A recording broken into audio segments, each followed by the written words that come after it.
রবিবার দিন আসানসোল পৌর নিগমের প্রাক্তন মেয়র জিতেন্দ্র তিওয়ারি নিজের বাড়িতে এক সাংবাদিক বৈঠক করেন।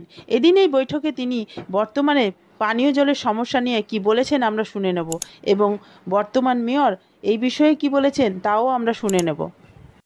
বলার কিছু নেই, কারণ ওটা মানুষ করবে। কে আমি বলে দিলাম না, আমি বর্তমান মেয়র বললাম না, প্রাক্তন মেয়র বললো না, কোনো বিজেপি নেতা বললো না, তৃণমূল নেতা বললো, বলে লাভ নেই। মানুষ বলবে যেখানে কলের লাইন আছে, কর্পোরেশনের কলের লাইন যেখানে আছে, মানুষ জল পাচ্ছে।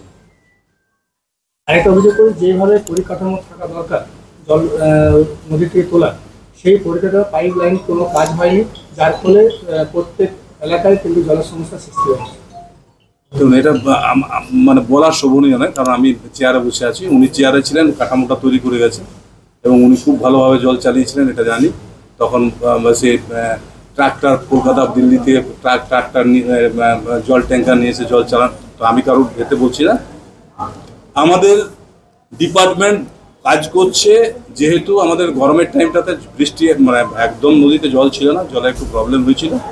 তারপর মোটামুটি কর্পোরেশনের বিভিন্ন জায়গায় যেখানে কর্পোরেশনের লাইন আছে জল মানুষ পাচ্ছে। হয়তো কোথাও যেহেতু আমাদের ইলেকট্রিসিটি বোর্ডের কাজ চলছিল, বিভিন্ন জায়গায় পাইপ লাইন ফেটে যাচ্ছিল, সেখানে কিছু কিছু জায়গায় অসুবিধা হচ্ছে। উনি বলছেন জলের স্রোত থেকে জল তো নেওয়া হয় না, জল নদীতে প্রায় 300 ফুট ডিপ করে সেটা পাম্প হাউস বানিয়ে জল তোলা হয়। সেই পরিঘটনাটা কেন হচ্ছে? একবার ঘুরে দেখে, একবার কোয়েশ্চেনটা ও যখন বলেছে, একবার সবাই সাংবাদিক দিকে বলবো ওখান থেকে দেখে আসা, যে ওখানে নিচে আছে না জলটার উপরে আছে। দেখে এলে বোঝা যাবে যে সত্যি কথা না মিথ্যে কথা কি আছে। বলছেন যে এই আরে উনি আচ্ছা বলুন, শীতকালের থেকে প্রিপারেশন নিতে হয়, পাইপ লাইন করতে জ্যাম আছে কোথায়, এগুলো কিছু বলার জন্য আমার খারাপ। একদম নিশ্চিত তাকে বলবেন। আপনাকে ধন্যবাদ। যদি সুযোগ পান আপনি আবার কাজ করবেন এখানে বসে, তখন আপনি জল চালিয়ে দেবেন ভালো করে। বলবো যে কর্পোরেশনের আগে যারা বোর্ডে যারা ছিল, আমি বলছি না, আমাদেরকে বলছি না, তোমাদের দলের আগে বোর্ডে যারা ছিল তাদেরকে ডাকুন। আপনারা যদি না বুঝতে পারছেন তাদের কাছে সুপরামর্শ নিন।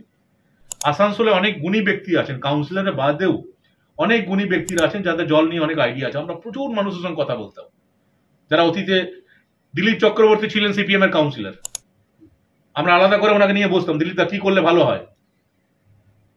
বোর্ড মিটিং উনি লড়াই করতেন, কিন্তু একান্ত যখন বসতাম উনি সাজেশন দিতেন যে এই কাজটা করলে ভালো হয়, এটা করো, ওটা করো, ওটা করো, এটা করলে।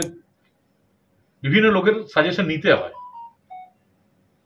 শুধু নিজে বলে যাব আর কারো শুনবো না এমন দেখাচ্ছে সবাই খুব ব্যস্ত আছে, খুব ব্যস্ত। কিসে ব্যস্ত ভাই? মানুষের কথা শোনার সুযোগ নেই, সময় পাচ্ছেন না আপনারা, এবং ভাবছেন যে মানুষ ভয়ে কিছু বলছে না বলে সবাই খুব খুশি আছে। ভোট যখন আসবে তখন ভোট হতে দেবেন না, লুট করে নিয়ে নেবেন, আর তারপর কর্পোরেশন চালাতে পারবেন না।